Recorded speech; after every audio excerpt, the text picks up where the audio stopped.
मेरा बेटा खोया, देश तक पायलट खोया। अपने बच्चे डब्बे छुपाई के लिए आई वो डब्बे के लिए आई अपने बच्चे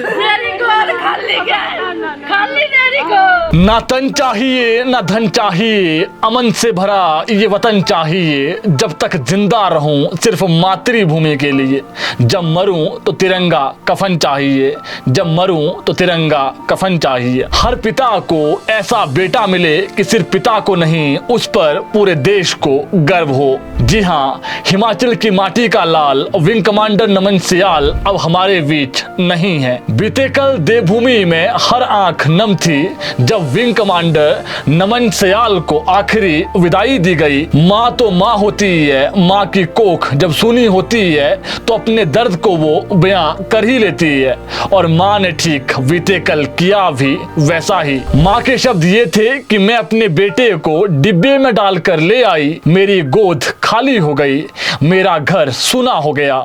इतना बड़ा घर किसके लिए बनाया, अब इसमें कौन रहेगा। मेरे जिगर का टुकड़ा तो चला गया। खाली के लिए आई अपने बच्चे डब्बे छुपाई के लिए आई वो डब्बे के लिए आई अपने बच्चे। जब वहां पहुंचे लोगों और सैन्य अधिकारियों ने फूल चढ़ाकर नमन को श्रद्धांजलि दी तो मां ने कहा, 2 फूल अपने सीने से लगा लूंगी जिससे थोड़ी राहत मिल सके। लेकिन एक पिता जो हमेशा ज्यादा प्रेम कभी शब्दों से दर्शाता नहीं है, वो मन ही मन कितने टूटे होंगे वो शब्दों में बयां कर पाना बड़ा मुश्किल है। लेकिन नमन के पिता ने जो शब्द अपने बेटे की बहादुरी पर कहे उसको सुनकर आपका भी सीना चौड़ा हो जाएगा। शहीद विंग कमांडर नमन सियाल के पिता जगन्नाथ ने कहा, देश ने एक होनहार पायलट खोया है, मैंने तो सिर्फ अपना बेटा ही खोया है। शहीद के पिता ने जिस तरह से ये शब्द बोले, सच कहूं तो हर भारतीय का सीना ये सुनकर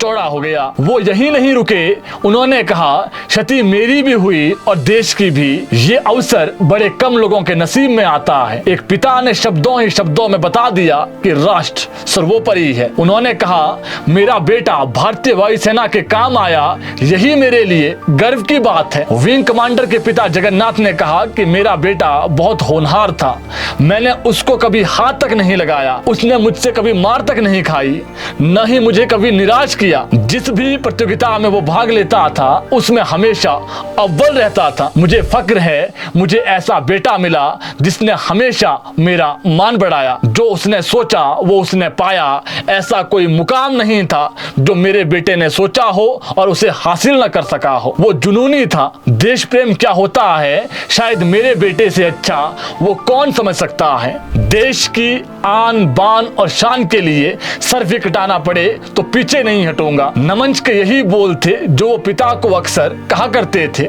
लेकिन अब नमन हमारे बीच नहीं है। दुबई एयर शो में तेजस विमान दुर्घटनाग्रस्त होने से हमने देश के एक बहादुर विंग कमांडर को खो दिया है। विमान दुर्घटना को लेकर जो एक्सपर्ट्स हैं उनका कहना है कि पायलट नमन सियाल ने पहले विमान को कंट्रोल करने की पूरी कोशिश की। तेजस का रिकॉर्ड बहुत अच्छा है, इसलिए उन्होंने सोचा शायद वो विमान को बचा लेंगे, लेकिन जब कुछ नहीं हुआ तो उन्होंने फिर इजेक्ट किया, लेकिन तब तक शायद बहुत देर हो चुकी थी। साफ आप दुर्घटना के वायरल हुए वीडियो में भी देख सकते हैं कि कैसे तेजस कम ऊंचाई पर बैरल रोल और जी टर्न कर रहा था। अचानक संतुलन बिगड़ा और विमान नीचे गिरने लगा। ठीक 49 से 52 सेकंड के बीच आग लगी।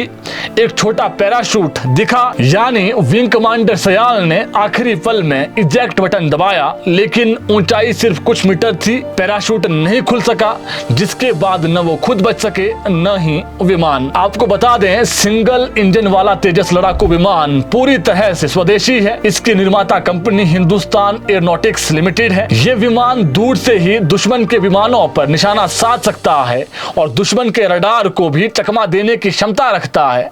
ये विमान उतने ही हथियार और मिसाइल लेकर उड़ सकता है जितना इससे अधिक वजन वाला सुखोई। साल 2004 के बाद से तेजस में अपग्रेडेड इलेक्ट्रिक इंजन इस्तेमाल हो रहे हैं।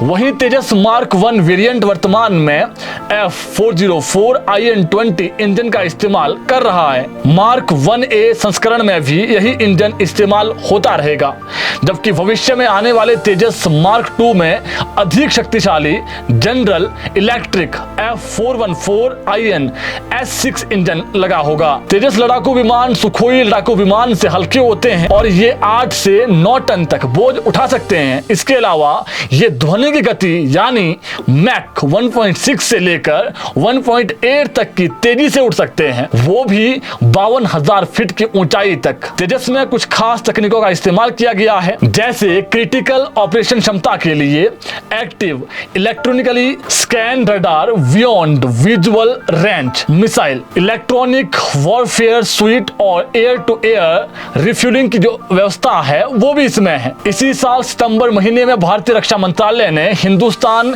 एयरोनॉटिक्स लिमिटेड के साथ 97 तेजस विमान खरीदने का जो सौदा है वो किया है।